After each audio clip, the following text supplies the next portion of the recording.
Un ennemi invisible fit son apparition. Cet ennemi invisible était aussi implacable que l'Empire mongol. Cet ennemi invisible ravageait également tout sur son passage et les hommes ne comprenaient pas son mode de fonctionnement. La population chinoise chute à 80 millions d'habitants, tandis que l'Europe voit 50% de sa population totalement décimée. Toutes les régions ne seront pas touchées de la même ampleur par l'ennemi invisible. L'Afrique de l'Ouest et les Amériques sont totalement épargnées, tandis qu'en Afrique du Nord, le scénario est totalement différent. La reconstruction après la peste noire se fera lentement et les hommes se baseront principalement sur 3 éléments pour cette reconstruction. Les hommes se baseront sur la famille pour ne pas laisser échapper le pouvoir, sur la guerre et enfin sur l'identité. Et cette identité pouvait être culturelle ou même religieuse. Les Chinois vont opter pour l'identité culturelle pour récupérer des mains des barbares mongols. Au niveau de l'Europe, ils utiliseront plutôt l'identité religieuse. On essaiera de fédérer tous les chrétiens autour d'un Dieu unique. Dans le monde musulman, nous aurons une espèce de modèle social où beaucoup plus de droits seront donnés au sujet. Pendant que l'Empire mongol ravageait également tout sur son passage, cet ennemi invisible, la peste noire, faisait ravage. Et la peste noire suivait également les corridors commerciaux. La Chine voit sa population chuter totalement à 80 millions d'habitants. Tandis qu'en Europe, nous avons une baisse de la population de 50%. Toutes les régions ne seront pas touchées de la même ampleur par la peste noire. Les Amériques et l'Afrique de l'Ouest seront totalement épargnées. Le seul lien entre les Amériques et l'Eurasie, c'était Bering qui était sous les eaux. En Afrique de l'Ouest, les Européens encore n'avaient pas trouvé le moyen d'y parvenir. Par contre, le scénario est totalement différent en ce qui concerne l'Afrique du Nord. Mogadiscio, qui faisait déjà partie de ce commerce eurasiatique, sera touché. À Mogadiscio, on voit la présence de Tibétains, de Turcs et même de Chinois qui commerçaient principalement l'or. Tout au long de leur côte Swahili, on retrouve des vestiges de verre et de porcelaine, ce qui nous démontre que les produits africains étaient très prisés par les Chinois. Sur la côte Swahili, Swahili c'est juste un mot arabe qui veut dire Sahel, la côte de l'Est. À Swahili, principalement à Kilwa, une grande mosquée sera construite. Et cette mosquée a été construite par des musulmans. Ces musulmans n'étaient pas arabes, c'était plutôt des Perses. Et dans cette localité, la religion musulmane était beaucoup plus tolérante parce qu'elle acceptait les coutumes et les pratiques locales des différentes populations. Un reportage d'un chroniqueur chinois, Zhao Rugu, nous raconte tout simplement que les populations avaient la possibilité de se changer en bêtes sauvages, en créatures maritimes et souvent même en oiseaux pour effrayer les gens. Et qu'ils pouvaient jeter un sort sur les vaisseaux qui arrivaient. Ces vaisseaux n'allaient de l'avant ni de l'arrière tant que les agréments commerciaux n'étaient pas respectés par les différentes parties. Tant que les deux parties n'avaient pas concordé les prix, tant que les deux parties ne tombaient pas d'accord, le vaisseau ne pouvait aller de l'avant ni de l'arrière. La reconstruction après la peste noire se fera très lentement. Il a fallu tout un siècle pour que le monde retrouve son pic d'antan. En Chine, ils se baseront sur l'identité culturelle Han pour récupérer des mains des barbares mongols en 1368, la capitale Beijing. C'est une lutte qui avait commencé 15 ans auparavant. Et l'empereur, dès qu'il arrive, il instaure un certain nombre de réformes. Il réforme le système de collecte de la taxe, impose un système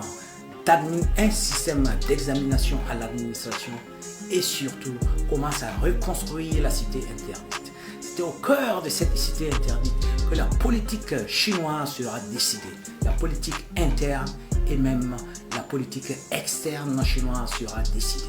Les Chinois ont un regain d'intérêt vers l'exploration. Parce que déjà, autour des années 791, lors d'une bataille à côté d'une ville de Samarcande entre Chinois et musulmans, un officier chinois fut capturé.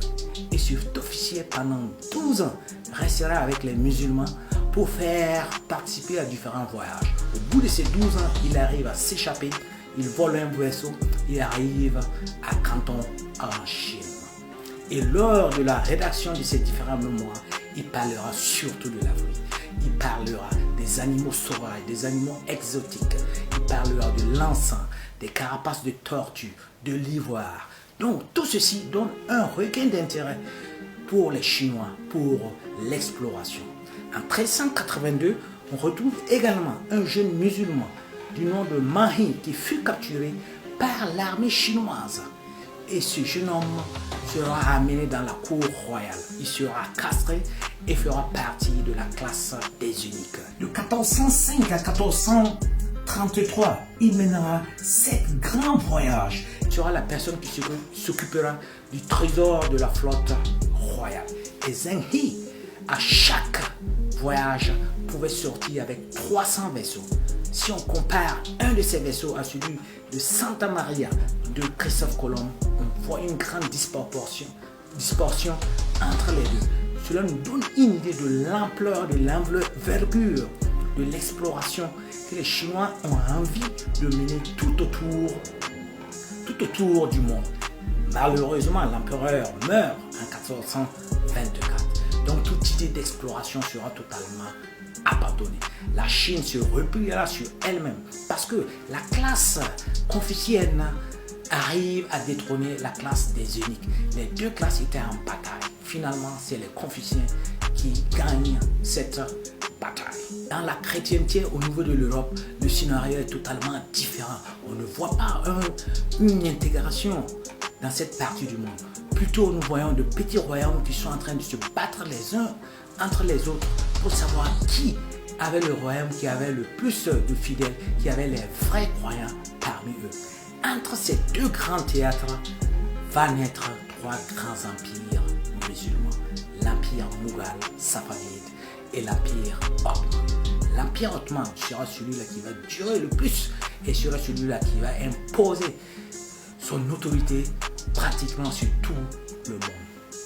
L'empire Mughal, un des descendants turcs, a envahi l'Asie centrale.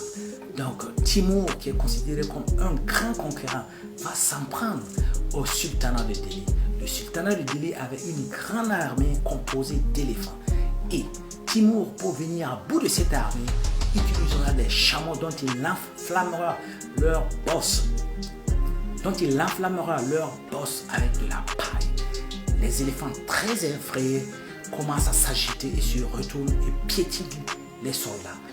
Timur arrive à faire capituler le sultanat de Delhi. Pille totalement Delhi et ramène ses différents trésors de guerre. L'empire Safavide, qui se situera un peu plus ou moins entre le fleuve Indus et la Mésopotamie, sera un empire musulman. Et il se trouve à l'heure actuelle, plus ou moins on peut situer cet empire autour de l'Iran actuel. L'empire Ottoman, c'est celui-là qui va le plus durer, c'est celui-là qui sera le plus conquérant. Déjà, dans les années 691, le message musulman était hors de l'Arabie Saoudite. Et ce message atteindra même le cœur de l'Afrique de l'Ouest, à Tombouctou. Ce message utilisera les corridors commerciaux également. Dans les années 1500, autour de la Chine, à Xinjiang, on trouve la présence chinoise, où les monuments chinois sont totalement transformés et changés en mosquées. L'empire Ottoman avec Mehmet va faire tomber et capituler totalement Constantinople. Constantinople était la dernière base, était le dernier bastion de la chrétienté. Et Constantinople en 1453 tombe sous Mehmet. Mehmet arrive à le faire capituler parce qu'il postera 200 000 soldats autour des portes de Constantinople, juste en attendant la faille. Et finalement, la faille sera trouvée et Constantinople tombera tout simplement. La grande église de Sofia sera transformée en mosquée.